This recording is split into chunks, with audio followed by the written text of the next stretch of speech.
hypnotic, deadly, and hungry for his own kind.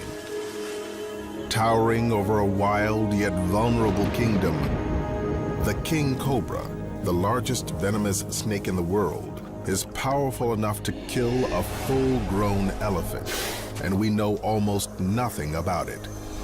But that's about to change. Two king cobras, each surgically implanted with tracking devices, are leading researchers deep into the jungle and into a mysterious world of snake-on-snake violence, cannibalism, and surprising tenderness. Follow these pioneering serpents into their quickly disappearing realms, revealing secret lives no human has ever seen before.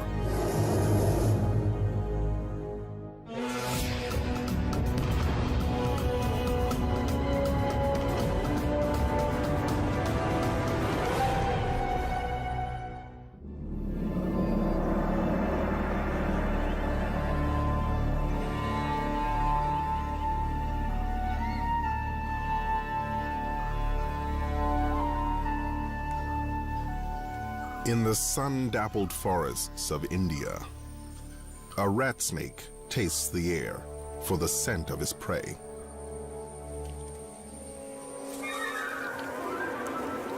So intent is the rat snake on his victim, he fails to notice the king.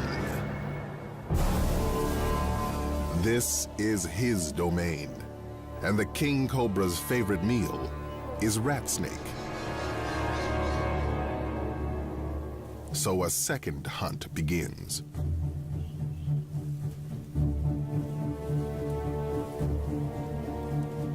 The rat snake sees his mistake, but it's too late.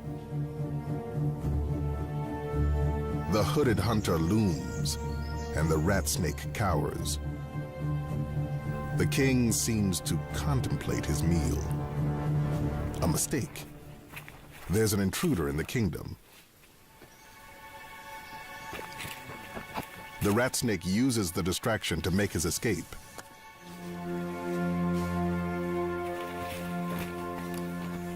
The king's dinner will have to wait. The king cobra grows up to almost 5.5 meters and has ruled the forests of India for millions of years. But this ancient creature lives in an increasingly human world, and its kingdom grows smaller every year. King cobras reside throughout Indonesia, Malaysia, and much of Southeast Asia, but a mountain range along India's southwest coast, known as the Western Ghats, has perhaps the highest density of king cobras in the world. The Ghats are one of the wettest places on Earth. Vast quantities of India's water run through its labyrinth of rivers and waterways.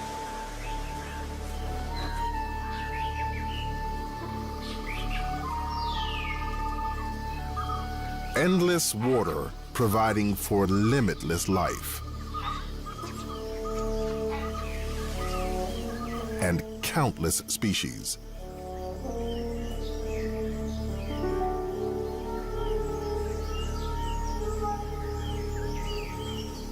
All this life ensures a chain of never-ending death.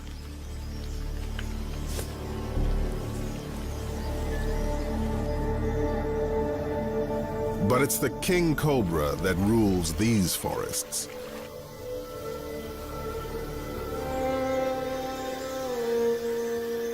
It can live up to 30 years of age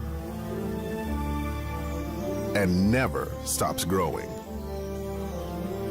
To accommodate this endless growth, the king must shed its skin 4 to 6 times a year. The first sign, its eyes become cloudy, from a milky secretion released to help separate old skin from new. When its eyes clear, it begins shedding. It can take up to 10 days to scrape the used flakes of itchy, irritable skin free. It's an anxious time in the life of a snake, and a bad time to seek out the company of humans. But houses offer warmth, shelter, and a choice of hiding places.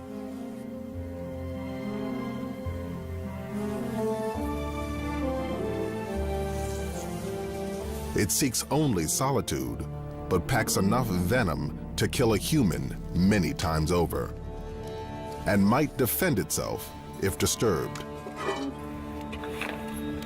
with fatal consequences.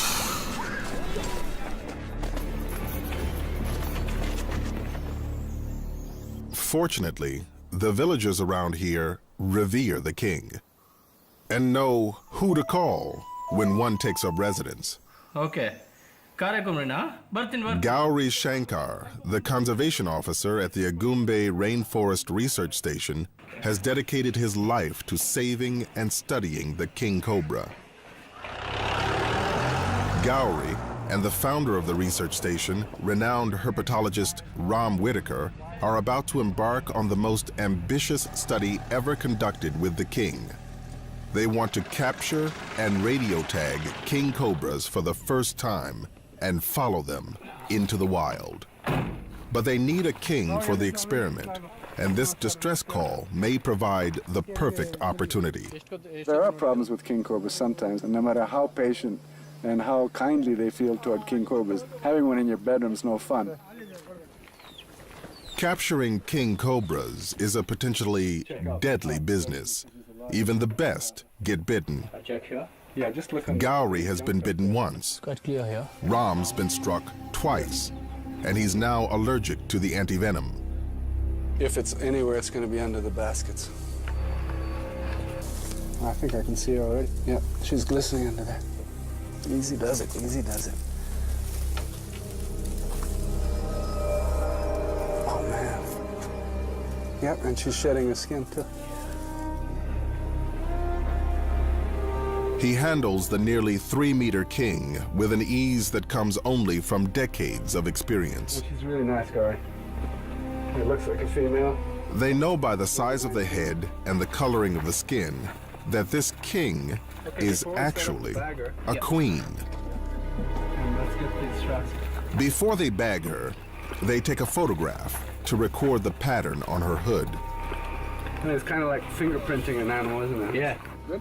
Yeah. One more. Pick But to one. do this, they must make her open her Try to hood. get a good straight In other shot so words, they're all full. make her mad. Okay, that's all right, I got it. Not something for the faint of heart. With these mugshots, they hope to assess how many snakes live in the area and keep tabs on snakes they've met before. Okay. A successful photo ID, and they offer her a dark escape. A capture bag fitted with a piece of PVC pipe. See the pipe? And the rescue is complete. You're just scared. Normally, they'd release her away from the village. But they've got much bigger plans for today's prize. They'll take her back to the research station to prep her for a groundbreaking role in cobra research. Until now, studying kings in their natural habitat has been virtually impossible. The forests are too dense and the snakes too elusive. As a result, little is known about the king's life in the wild. Where it goes, what it does, or the size of its range. Ram and Gauri's plan is to surgically implant small radio transmitters into 2 king cobras and follow them into the wild. Because these little understood animals are now endangered, this research project is more important than ever. India's forests are rapidly disappearing as humans push deeper into the wilderness. It is estimated that snakes kill as many as 50,000 people in India every year.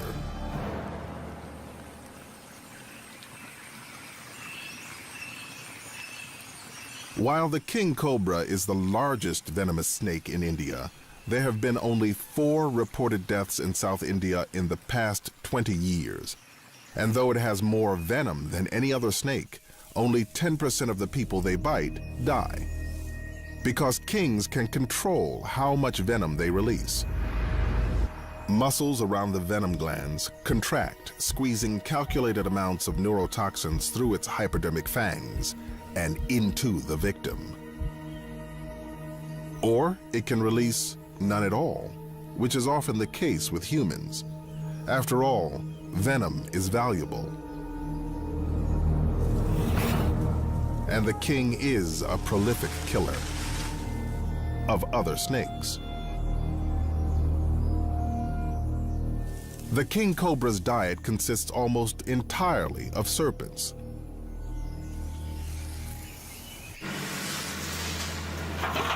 Though it's an apex predator among reptiles, the king increasingly finds itself in competition with people.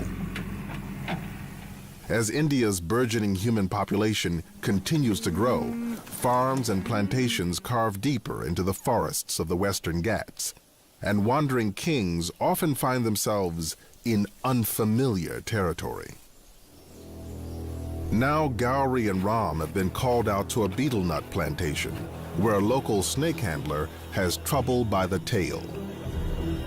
It's a king who has taken refuge in a hole at the base of a tree, and the base of the tree is at the top of a cliff.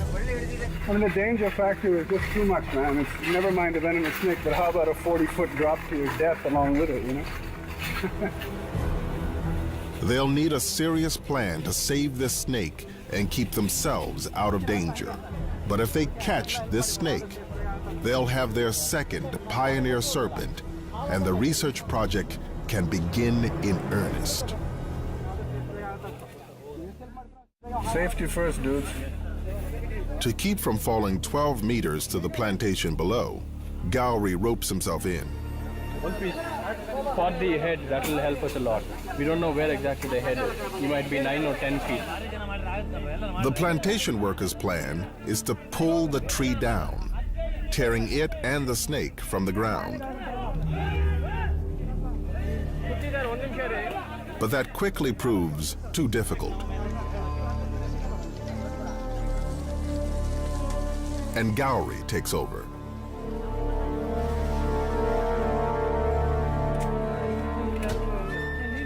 Carefully digging around the hole, he loosens the snake's grip on the earth.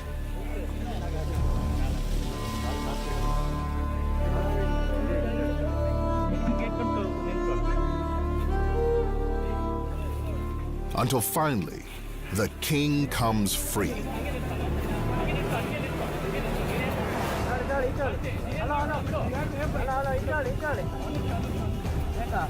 Now the local snake handler, perched precariously on the top of the cliff, finds himself face to face with an angry king.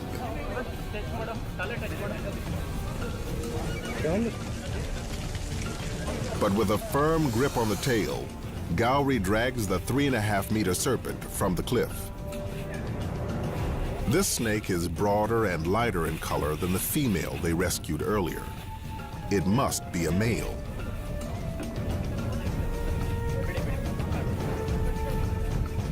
As the audience gathers, Ram and Gowrie try to lure the serpent into the bag. And after some coaxing, the king obliges.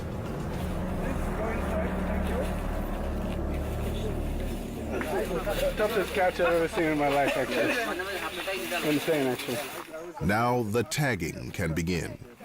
With both a male and female king cobra, they'll be able to compare the behavior of the sexes, something that's a complete mystery right now. It's time to call in the expert.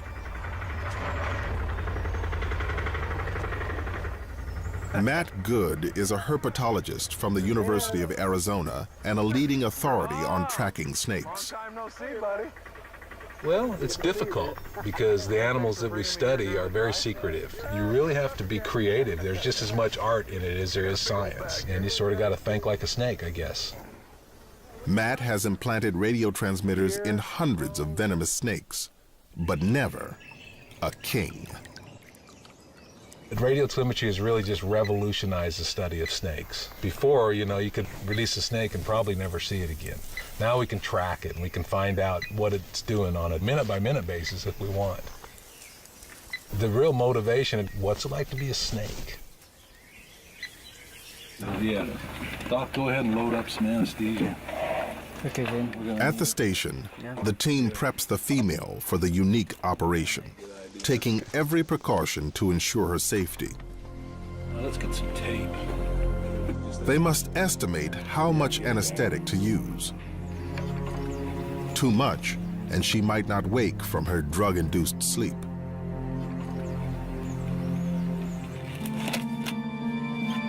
Needle drivers. Thank you. Make sure it's not down. Matt makes an incision and carefully inserts the radio transmitter between the vital organs. This small tracking device will emit a signal that a specialized receiver can pick up from over 300 meters away. Then Matt inserts two small buttons. These will take temperature readings every hour for the next 2 years. Some final stitching, and the operation is complete.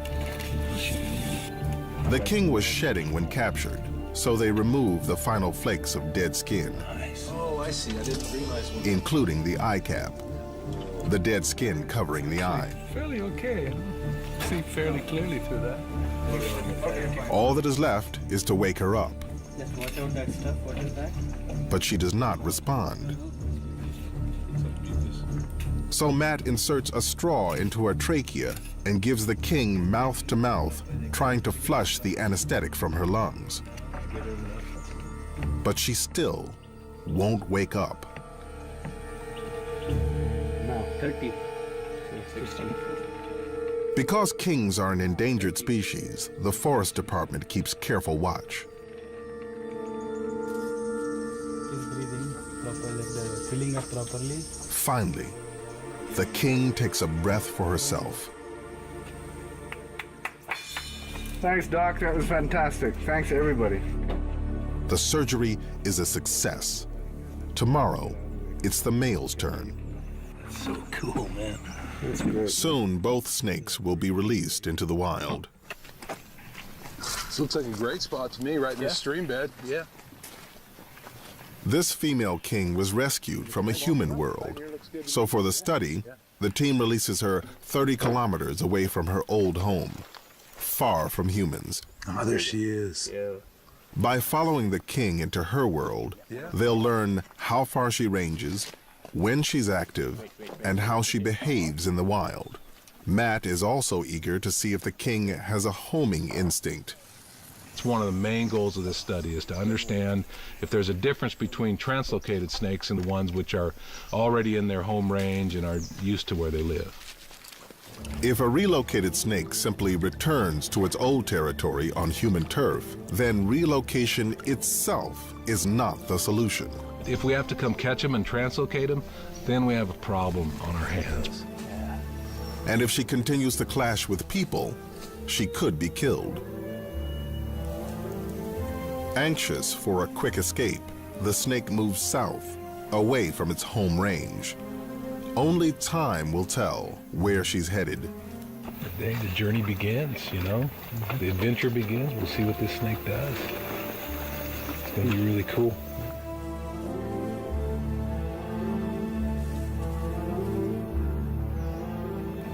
Matt and his students set out on the snake's trail, tracking as many as 8 kilometers a day. Man, I think we should head that way.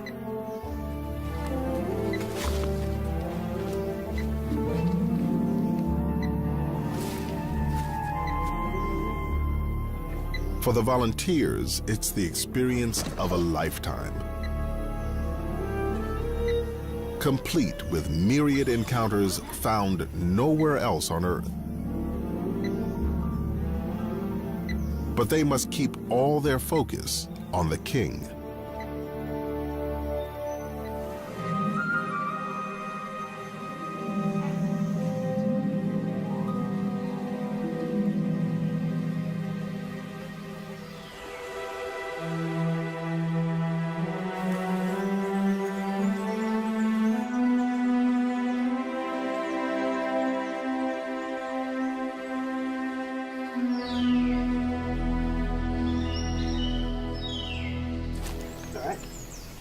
A few days later, they release the male king cobra, also armed with a tracking device.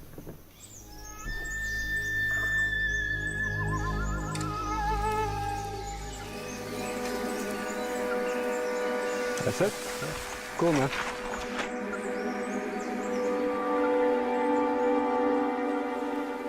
Food is his priority after his ordeal.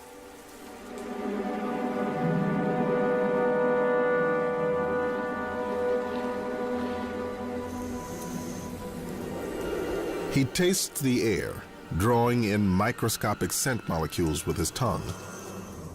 The tongue then transfers the molecules to a small organ, the Jacobson's organ, in the roof of the mouth. Here, the molecules are identified and the information is passed to the brain. One scent in particular rivets his interest: a rat snake. His keen vision pinpoints the victim. It too is a formidable hunter, growing almost 2.5 meters in length. But it's also the king's favorite food.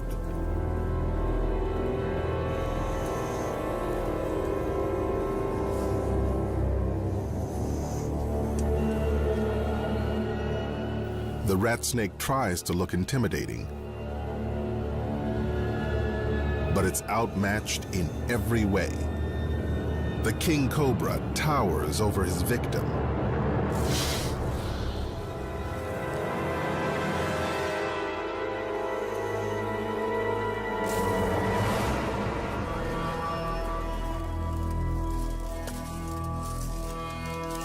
Hypodermic fangs deliver a massive dose of neurotoxic venom.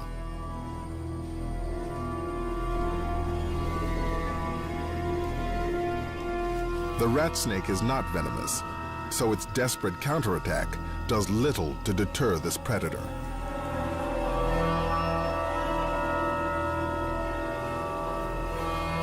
The king then walks his fangs up the body. Each gnawing bite injects more venom until the struggling lessens and an all-out attack on the nervous system begins. Eventually, the diaphragm and lungs are paralyzed and the victim asphyxiates. Kings always eat their prey head first. Backward-facing teeth help guide the victim down.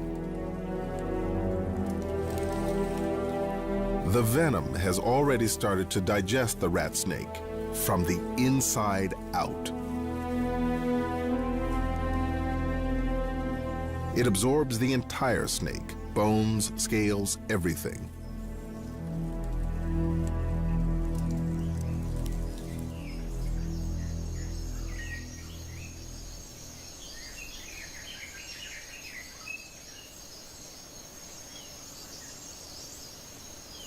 He's tired and vulnerable after his big meal and will lay low for almost a week, hiding in the leaf litter.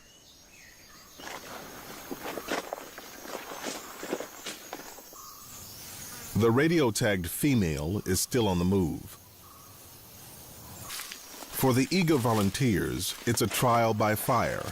Bad weather, treacherous terrain, and one of the densest populations of deadly snakes in the world makes tracking through these forests extremely dangerous.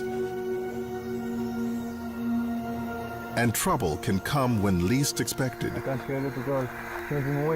Just a few days into the project, they lose the female snake's signal. Nothing, huh? Yeah, spin that thing. Now, guys, we got to get up out of this stream bed. We got to get up on top and see if we can get that signal. We need to do it quick, or otherwise we're going to lose this snake.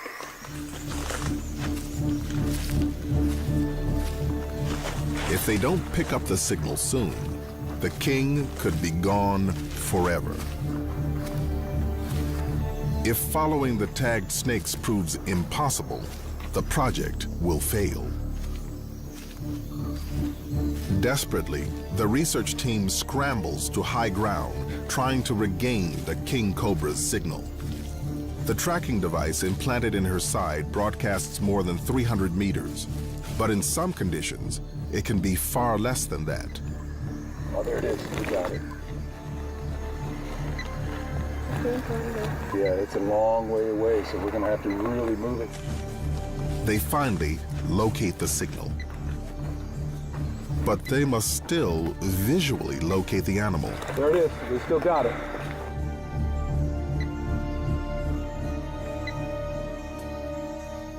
There she is. There she is. Back now.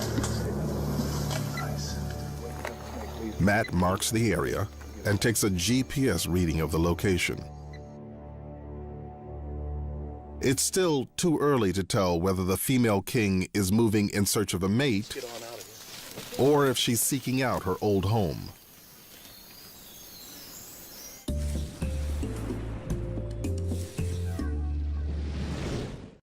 The ever-changing relationship between animal and environment has always pushed Mother Nature to the limit. The ability to adapt and evolve is what forges them together in order to survive. In a brand new series, we immerse ourselves in the beauty of nature as Nat Geo Wild goes to the ends of the earth to uncover a unique bond between... As the female king slithers, she secretes pheromones, leaving a potent scent trail along the forest floor.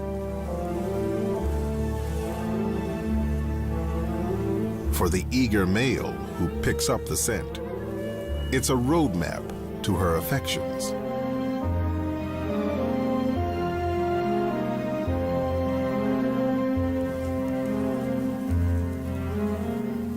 Finding her is only the beginning of his trials. Females are often wary of the larger males, and with good reason. He could kill her if she does not accept him. But she could also kill him, so he bumps and nudges her with his nose. An eager flirtation. Eventually, the seduction works, and our female relents. She spreads her hood and raises her head off the ground. Mating can take as long as an hour. If all goes well, in about a month, she'll lay some 20 to 40 eggs. The heirs to the throne.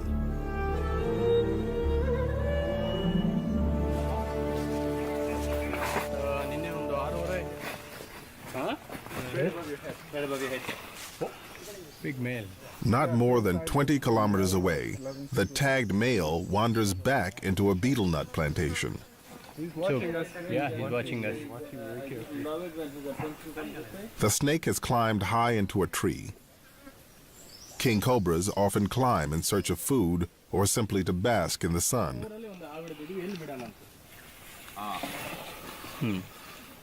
First, they try cutting down the branches around him. He's going up. But he only pushes higher. In the end, they cut the whole tree down. Yeah. Now it's on the other side.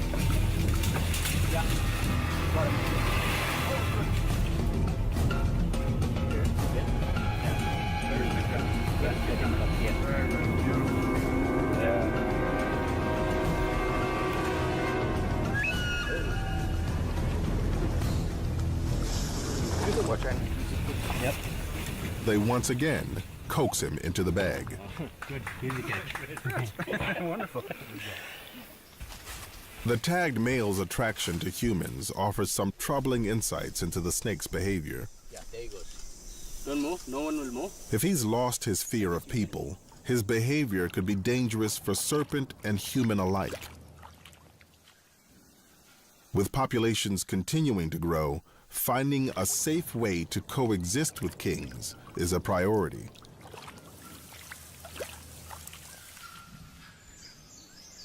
Back in the forest, the radio-tagged female king has spent the past 2 weeks with her mate.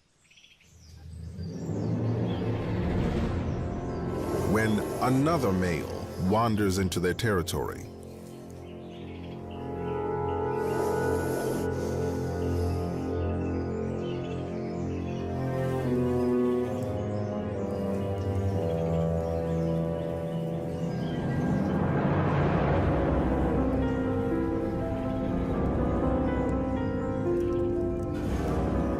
During the breeding season, when two male snakes collide, everything is on the line. Often mistaken for a mating dance, this display is actually a form of ritualized combat. Unwritten rules govern the duel, and there's no biting allowed.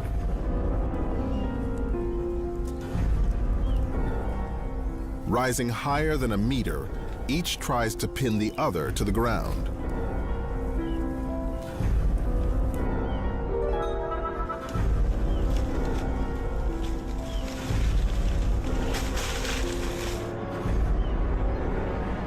With a final, non-venomous blow, the contest is ended.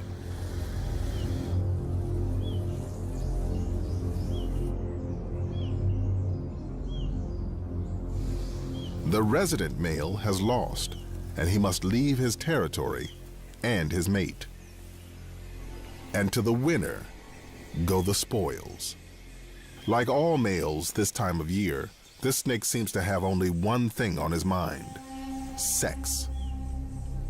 But our tagged female has already mated and wants only to be left in peace.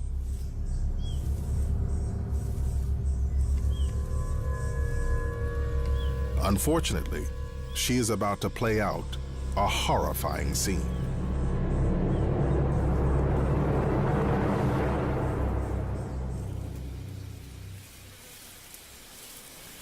At first, the new male king cobra seems to be merely persistent in his courtship, and the tagged female playing hard to get.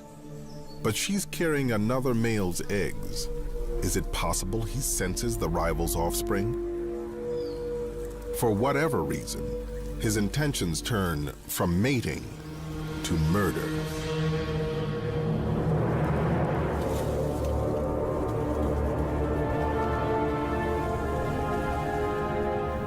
She is not fully immune to her own kind's venom, and he squeezes her in his vice-like jaws, pumping venom into her bloodstream.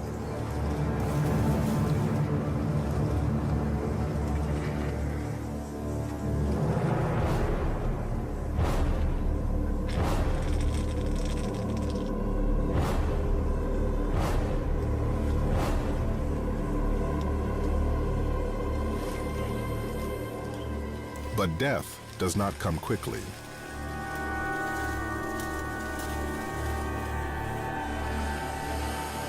He is her physical superior, but she will not surrender.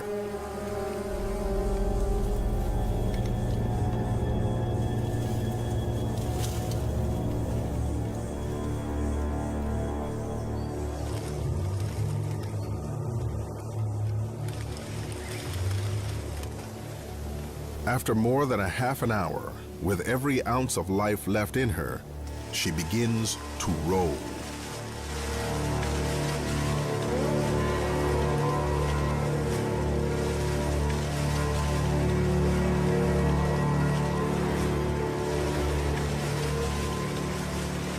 This death roll might be the final fight for freedom, or simply the final breath of life, but it signifies the end.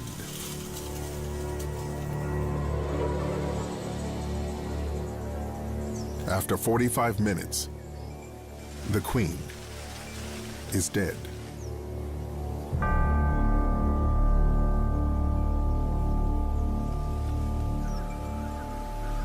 While the male's true motives for the murder are unclear, he is a snake eater, so he begins to swallow her.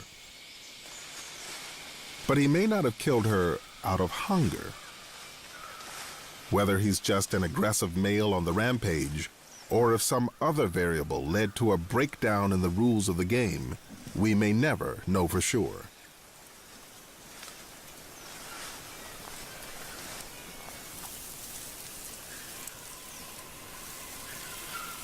But the pregnant queen is too large, and he cannot swallow her.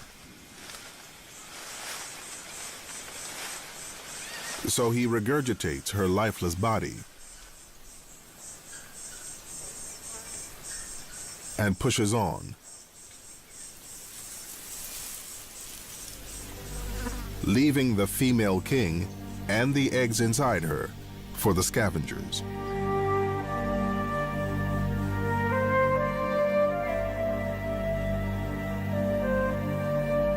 Life in the wild is a series of harsh realities, but for every tragedy, there is new hope.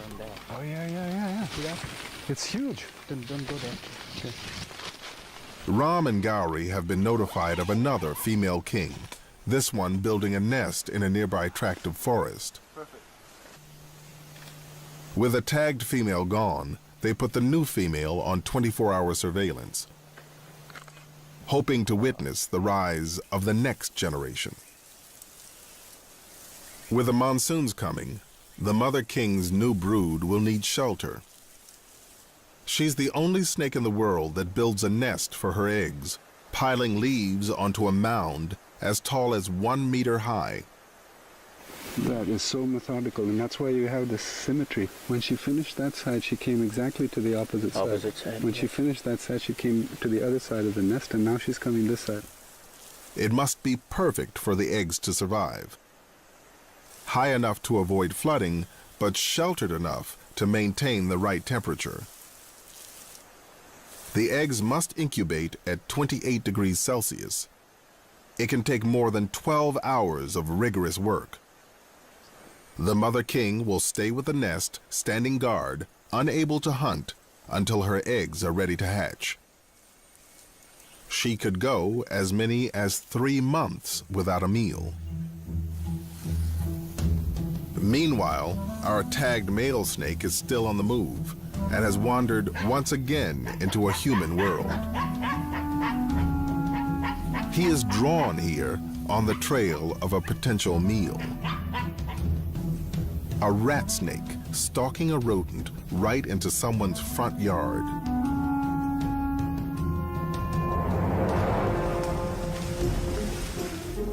Nothing will interrupt this hunt. Twisting and turning, he mauls the victim, pumping it full of venom. Witnessing this hunt in human territory confirms a suspicion Ram and others have held for some time. We're learning an awful lot by radio tracking for the first time, and we always suspected that they spend plenty of time in rice fields, and that's where they find their rat snakes, because that's where the rat snakes find rats. But now we've really proved it with what we found out. Humans attract rats, rats attract rat snakes, and rat snakes attract king cobras. Still, despite increased contact with the serpents, human deaths are not on the rise. It is the king cobras who are more at risk. But as the dry season wanes, the kings have more immediate concerns.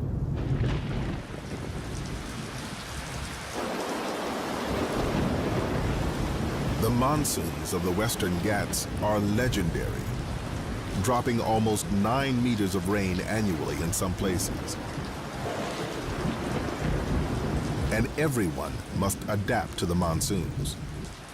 People, animals, even the king. The deluge batters the female king's nest. If the water rises too high, all her efforts will be lost, and all of her babies could die.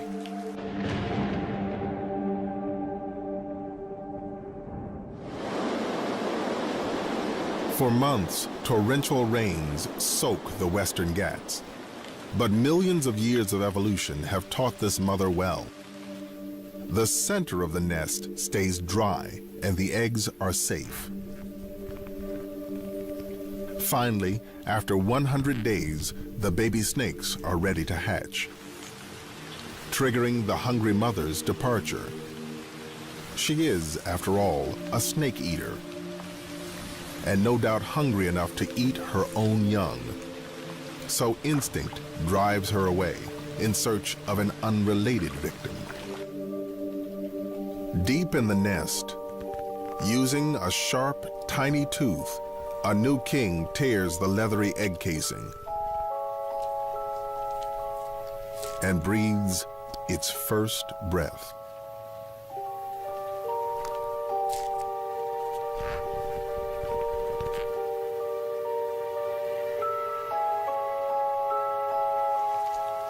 They emerge, one by one, over the course of a few days.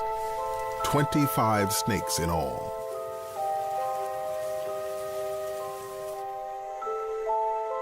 Armed with a predatory hunger even at birth,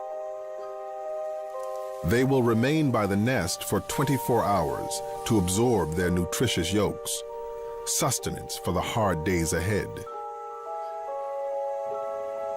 They are less than a day old, already powerfully venomous, but still vulnerable. Left on their own, most of the babies will be taken by predators such as raptors,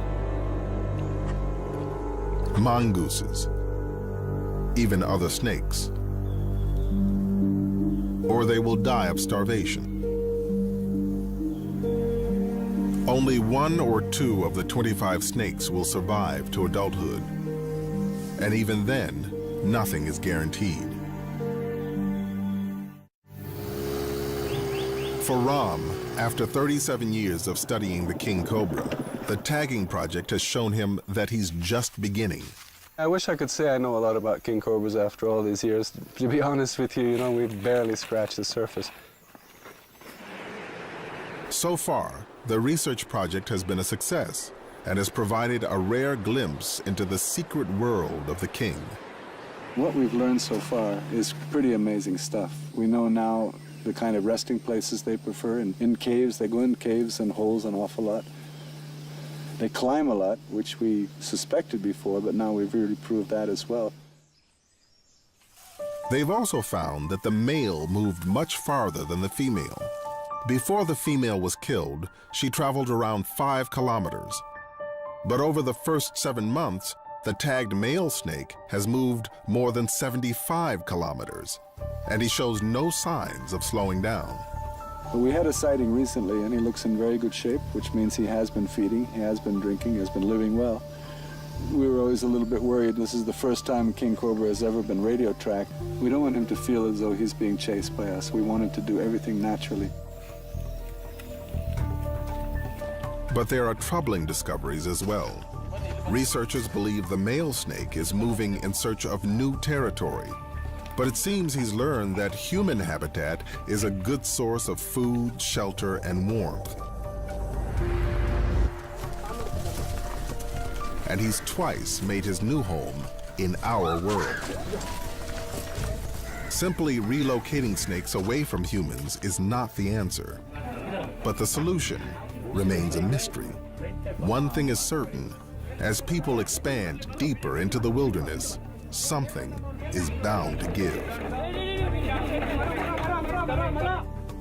What we're looking at is a mosaic of forest, paddy fields, and plantations, and that's king cobra country. Year by year, the agricultural land is expanding right into the forest. King cobras really depend on this land as well. The Western Ghats have already seen their share of destruction. In the past century, undisturbed forest in the Ghats has dwindled from about 100,000 to a meager 13,000 square kilometers. Now a biodiversity hotspot, it is one of the most endangered ecosystems on Earth. India has lost about 80% of its rainforest, and that's our fear, that the rest of it could go, that we'll lose most of the king cobra's habitat. But the most intriguing discoveries from the tagging program have also been the most shocking. Since the project began, male kings have killed 2 pregnant female king cobras within a 20-kilometer radius. The researchers don't yet know whether the killers were rogue males on a rampage, or if the brutal killings of pregnant females is common among wild kings. The answers will only come with continued research. And the success of this pilot project will go a long way in advancing the study of the king. Here it is there? No. An autopsy of the dead female confirms that she was indeed pregnant. 6, 7, 8, 9, 10, 11, 12, 13, 14, 15, 16. There's one more. Carrying 17 eggs when she met her untimely end.